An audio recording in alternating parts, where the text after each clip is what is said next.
नमस्कार. अवधूत चिंतन श्री गुरुदेव दत्त, श्री स्वामी समर्थ, श्री अंबा माता की जय.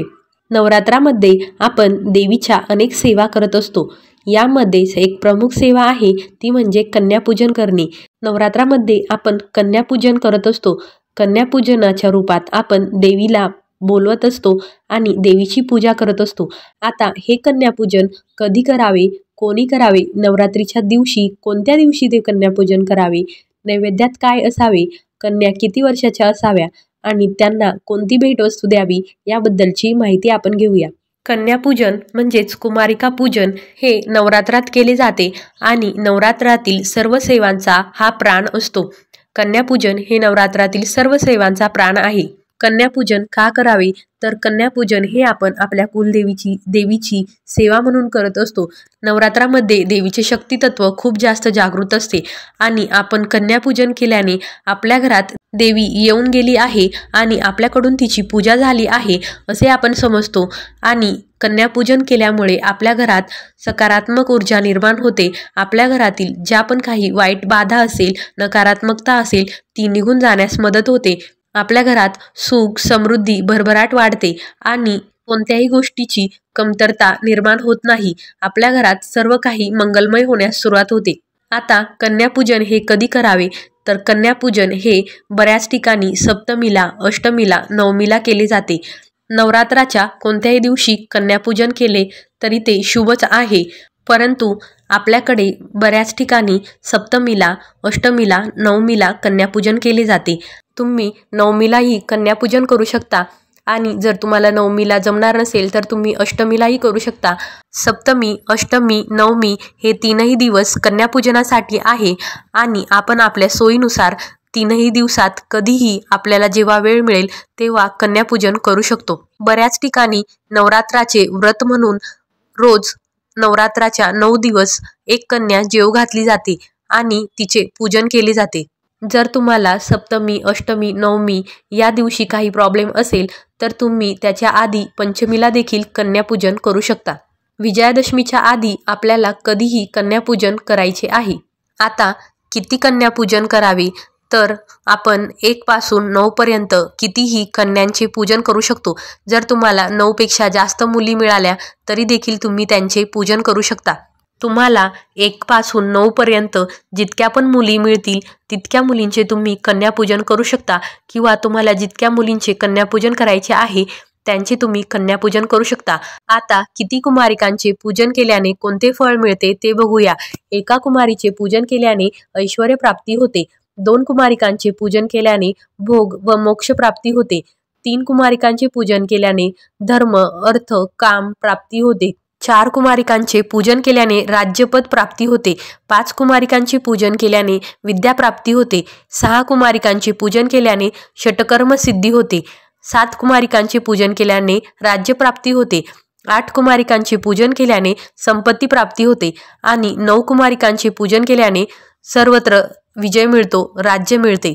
आता कन्यापूजन करताना मुली ह्या किती वर्षाच्या असाव्या तर तुम्ही 2 वर्षांपासून 10 वर्षांपर्यंतच्या मुलींची पूजा करू शकता. स्कंद पुराणानुसार कुमारिकांचे वय आणि त्यांचे प्रकार सांगितलेले आहेत आणि त्यानुसार 2 वर्षांपासून 10 वर्षांच्या मुलींचे तुम्ही कन्यापूजन करू शकता. 2 ते 10 वयोगटातील मुलींचे आपण पूजन केल्याने प्रत्येक वर्षाच्या मुलीचे पूजन केल्याने वेगवेगळे फळ प्राप्ती होते. जर आपण 2 वर्षाच्या मुलीचे पूजन केले तर ती कुमारिका स्वरूप असते, त्यामुळे आपले दारिद्र्य दूर होते. 3 वर्षाच्या मुलीला त्रिमूर्ती स्वरूप मानले जाते आणि तिच्या पूजनाने आपल्या घरात सुख समृद्धी प्राप्त होते. 4 वर्षाच्या मुलीला कल्याणी स्वरूप मानले जाते आणि तिच्या पूजनाने आपले कल्याण होते. 5 वर्षाची मुलगी ही रोहिणी स्वरूप मानली जाते आणि तिच्या पूजनाने आजारांपासून मुक्ती होते. 6 वर्षाची मुलगी ही काली स्वरूप मानली जाते आणि तिच्या पूजनाने आपल्याला राजयोग प्राप्त होतो. 7 वर्षाची मुलगी ही चंडिका स्वरूप मानली जाते आणि तिच्या पूजनाने आपल्याला ऐश्वर्याची प्राप्ती होते. 8 वर्षाची कन्या ही शांभवी स्वरूप मानली जाते आणि तिच्या पूजनाने आपल्याला प्रत्येक कामात विजय प्राप्त होतो. 9 वर्षाची कन्या ही दुर्गा स्वरूप मानली जाते आणि तिच्या पूजनाने शत्रूचा नाश होतो. 10 वर्षाची कन्या ही सुभद्रा स्वरूप मानली जाते आणि तिचे पूजन केल्याने आपल्या सर्व प्रकारच्या इच्छा पूर्ण होतात। अशा प्रकारे प्रत्येक वर्षाच्या मुलीचे पूजन केल्याने ठराविक लाभ आपल्याला मिळतो। कन्यापूजनसाठी घरातील मुली चालतात का? तर कन्यापूजनसाठी घरातील मुलीही चालतात, परंतु घरातील मुलींसोबतच तुम्ही बाहेरच्या मुलींचे देखील पूजन केले तर ते चांगले असते। आता कन्यापूजन करताना नैवेद्यात काय करावे? तर तुम्ही नैवेद्यामध्ये कोणताही स्वयंपाक करू शकता। साधे वरण भात हे देखील करू शकता किंवा तुम्हाला जो हवा आहे तो स्वयंपाक तुम्ही करू शकता, परंतु नैवेद्यामध्ये खीर बनवणे महत्त्वाचे असते। देवीला खीर ही खूप प्रिय असते, त्यामुळे नैवेद्यामध्ये खीर करणे खूप महत्त्वाचे मानले जाते। तुम्ही कोणताही स्वयंपाक केला तरी त्यात खिरीचा नैवेद्य हा असावा, किंवा तुम्ही खीर पुरी हे देखील बनवू शकता। आता कन्यापूजनसाठी जेव्हा कन्या आपल्या घरी येतात तेव्हा आपल्याला त्यांचे पाय धुवायचे आहे। कन्यापूजनमध्ये पाय धुण्याला खूप जास्त महत्त्व आहे। आपण जेव्हा कन्यांचे पाय धुण्यासाठी त्यांच्या पायावर पाणी घालतो आणि ते हाताने पाय धुतो, तेव्हा आपल्या हाताच्या दुर्भाग्याच्या रेषांमध्ये बदल होऊन त्या सौभाग्य रेषांमध्ये बदलतात। आपल्या दुर्भाग्य रेषा पुसल्या जातात असे समजले जाते। कन्यापूजन करताना जर नवरा बायकोने जोडीने पाय धुतले तर खूपच चांगले असते, कारण कन्यापूजनामधील सर्वात महत्त्वाचा भाग म्हणजे कन्येचे पाय धुणे, त्यांचे पाद्यपूजन करणे हा आहे। कन्यापूजन करताना कन्या घरात आल्यावर त्यांना बसण्यासाठी व्यवस्थित आसन टाकावे, त्यांचे पाय धुवावे, पाद्यपूजन करावे, पायांना हळद कुंकू लावून पूजा करावी, नंतर कन्यांना हळद कुंकू लावून पूजा करावी आणि मग त्यांना जेवायला द्यावे, नैवेद्य द्यावा आणि त्यानंतर मग त्यांना आपण जी काही भेटवस्तू आणली आहे ती द्यावी। आता कन्यापूजनमध्ये काय भेटवस्तू द्याव्या? तर कन्यापूजनमध्ये आपण लहान मुलींना बोलवत असतो, 2 ते 10 वर्षातील मुलींना आपण बोलत असतो, त्यामुळे त्या मुलींना ज्या वस्तू आवडतील त्या त्यांना भेटवस्तू म्हणून द्याव्या। आपल्याला काय आवडते ही वस्तू भेटवस्तू म्हणून देऊ नये, तर मुली लहान आहे त्यामुळे त्यांना काय आवडते ती वस्तू त्यांना भेटवस्तू म्हणून द्यावी। कन्यापूजनामध्ये जर नारळ म्हणजे श्रीफळ जर भेटवस्तू म्हणून त्या मुलींना दिले, प्रत्येक मुलीला एक एक नारळ दिला, एक एक श्रीफळ दिले, तर आपलं दुर्भाग्य हे सौभाग्यामध्ये बदलते, आपल्याला राजयोग मिळतो असे म्हटले जाते। जर सगळ्याच मुलींना नारळ देणे शक्य नसेल तर तुम्ही एका कन्येला देखील नारळ देऊ शकता आणि बाकीच्या मुलींना इतर भेटवस्तू देऊ शकता, परंतु त्या मुलीला नारळ आणि भेटवस्तू दोन्ही द्या। जर तुम्ही पहिल्यांदाच कन्यापूजन करणार असाल तरी देखील तुम्हाला काही वेगळे करायचे नाहीये, जे सांगितले आहे तसेच करायचे आहे। कन्यापूजनला सुरुवात करायची आहे तर काहीही वेगळे करण्याची गरज नाहीये। आता कन्यापूजन हे कोणी करावे? तर कन्यापूजन हे कोणीही करू शकते, घरातील कोणतीही व्यक्ती कन्यापूजन करू शकते आणि तुम्ही नवरा बायको जोडीने देखील कन्यापूजन करू शकता। कन्यापूजन करताना मुलींना व्यवस्थित आसन बसायला द्या आणि त्यानंतर त्यांची पाद्यपूजा करा, त्यांना ओवाळून घ्या, त्यांना हळद कुंकू अक्षदा लावा, जी भेटवस्तू आणली आहे ती द्या, त्यानंतर त्यांचे आशीर्वाद घ्या। त्यांच्या पायावर डोकं ठेवून आपल्याला त्यांचा आशीर्वाद घ्यायचा आहे।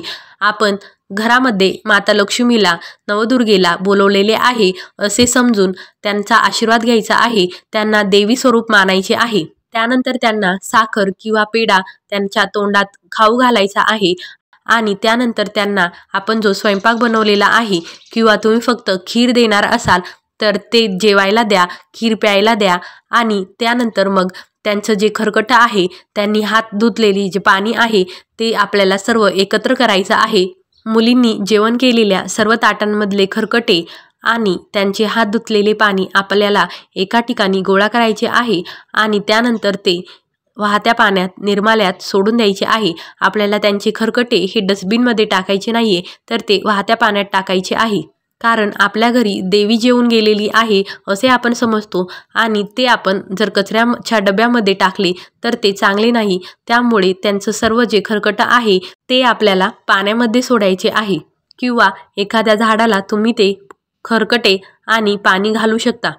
आता कन्यापूजन झाल्यावर कन्या निघून गेल्यानंतर आपल्याला लगेच घर झाडून घ्यायचे नाहीये।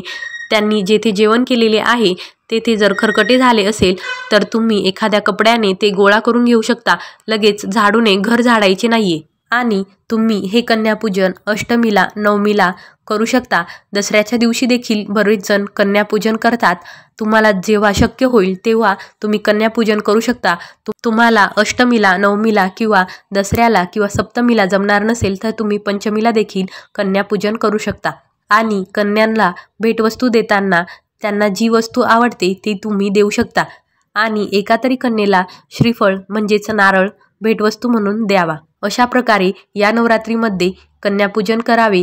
तुम्हाला हा व्हिडिओ आवडला असेल अशी मी अपेक्षा करते। व्हिडिओ आवडला तर चॅनलला सबस्क्राईब करा, व्हिडिओला लाईक करा। व्हिडिओ बघितल्याबद्दल धन्यवाद। अवधूत चिंतन श्री गुरुदेव दत्त, श्री स्वामी समर्थ, श्री अंबा माता की जय।